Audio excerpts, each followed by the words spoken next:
If you started Crisis Core Final Fantasy VII excited to jump into an action-packed Final Fantasy remake, only to find yourself wondering, why is there a slot machine in the corner of my screen? You're not alone. The original 2007 PSP game featured a number of unique twists to the traditional combat and mission structures that you might normally expect from a Final Fantasy game. If you're finding yourself lost in this eclectic mixture of mechanics, don't worry. Here's everything you need to know about the DMW slot machine in Crisis Core Final Fantasy VII Reunion. You're in for it now! Okay, let's address the big spinning elephant in the room first. What even is this thing? The short version is, it's an abstract way to randomize combat encounters. The long version, well, the slot reels are meant to represent the digital mind wave, which we loosely understand to be a representation of Zack's thoughts during combat. We'll just keep calling it the DMW for short. These slots will spin when you are in combat, and when they match in certain combinations, you will be rewarded with various bonus effects. You can't influence it in any meaningful way until later in the game, so basically it just sits there and sometimes gives you combat benefits. Let's break down how it works. The DMW is two sets of 3 reels spinning at once. There are the picture reels, which rotate through images of Zack's acquaintances, and the number reels, which spin through the numbers 1 to 7. The numbers and images spin independently from each other, and when they match up, you will receive some type of bonus during combat. When all 3 images match up, a limit break move is awarded to you, allowing you to unleash a devastating attack on your foes. The type of attack you receive is entirely determined by which images match in the reels. So if the DMW matches 3 Angeal images, you will receive the Rush Assault limit break. But if the DMW matches 3 Sephiroth images, you'll receive the Octaslash limit break instead. Concentrate. I'm feeling it!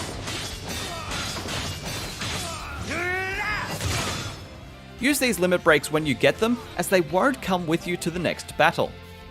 When the numbers create specific combinations, you'll receive some type of buff. This is usually in the form of a combat bonus like knockback resistance, free use of MP or AP abilities for a limited amount of time, or even full magic or physical damage invincibility. The type of bonus you receive depends on which numbers match up in which order, but the game will do a decent job of telling you what bonuses you receive as you get them, so you won't need to memorize any of the combinations. The images tend to match up slowly, so there can be a period of time where the first and third image slots are matched. This is called the limit verge state, and if your number reels match during this time, instead of receiving temporary bonuses, you'll gain permanent ones. If the numbers match on 1s, the materia that you have equipped in the first slot will increase by 1 or 2 levels. If the numbers match on 2s, the materia you have equipped in the second slot will level up instead, and it continues like this through numbers 3, 4, 5, and 6. If the numbers match on 7s while in this state, instead of your materia leveling up, it will be Zack himself who levels up, which is great for increasing his overall health, MP, AP, and stats.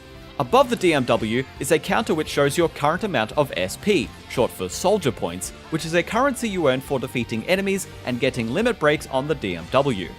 The DMW costs 10 SP to spin, meaning that if you run out of SP, the DMW will stop.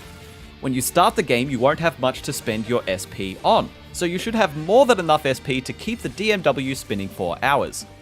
At the start of Chapter 3, you will gain the Materia Infusion ability, which lets you spend SP to create new materia. But if you make sure you're saving 1 or 2,000 SP for the DMW, you should be able to infuse materia and keep the reels spinning as much as you like. Now, that was all of the core functionality of the DMW, but this still leaves room for a bit of uncertainty, so we'll also go through some frequently asked questions as well. Can I influence the DMW at all? The DMW cannot be directly influenced, at least not until later in the game, when certain materia can increase the chances of particular DMW outcomes. If the DMW makes Zack level up, can't I just wait in a fight until I'm at the level maximum? While this may work at the very start of the game, you'll quickly find yourself unable to level up through this method. That's because there is an invisible amount of XP that Zack is earning with each fight, and without the requisite amount of XP, Zack won't be able to level up when those 777s roll around. We did level Zack up a couple of times, and also our materia a whole bunch by running in a circle in one of the game's opening side missions, so that technically is an option for you, but we'd personally recommend that you play the game normally to increase your XP as the DMW spins alongside you, so as not to waste any 777 opportunities. How do summons work in this game?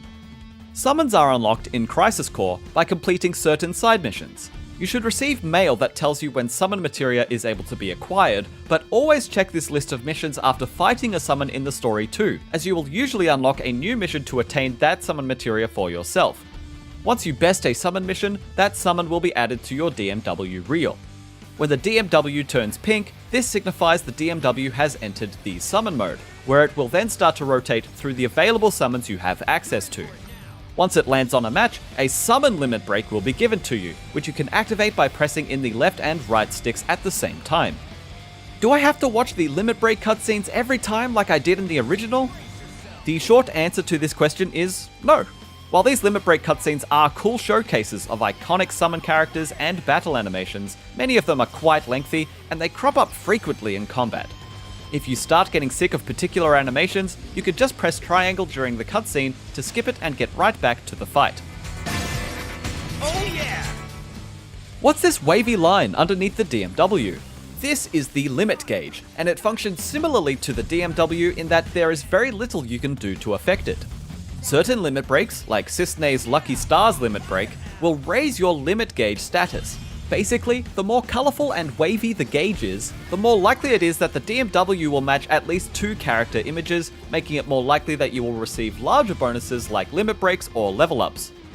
Now that we've thoroughly explored the DMW, we'll leave you with a few miscellaneous tips and tricks we discovered to help you through the early hours of the game. In the equipment menu, you can equip Zack with different materia and accessories, but something you might miss is that there are 5 different sets that you can choose from. These sets allow you to create various loadouts that have different strengths and weaknesses, meaning that you can create a few in advance of a mission and then swap between them when out of combat for some painless equipment change-ups. As the DMW bestows various buffs and bonuses, make sure you're playing to those bonuses as they come through.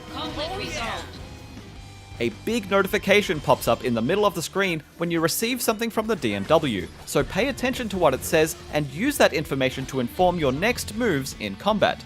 For example, if you receive the no MP cost bonus, make sure you take advantage of the limited time boost by using as much magic as you can during that time.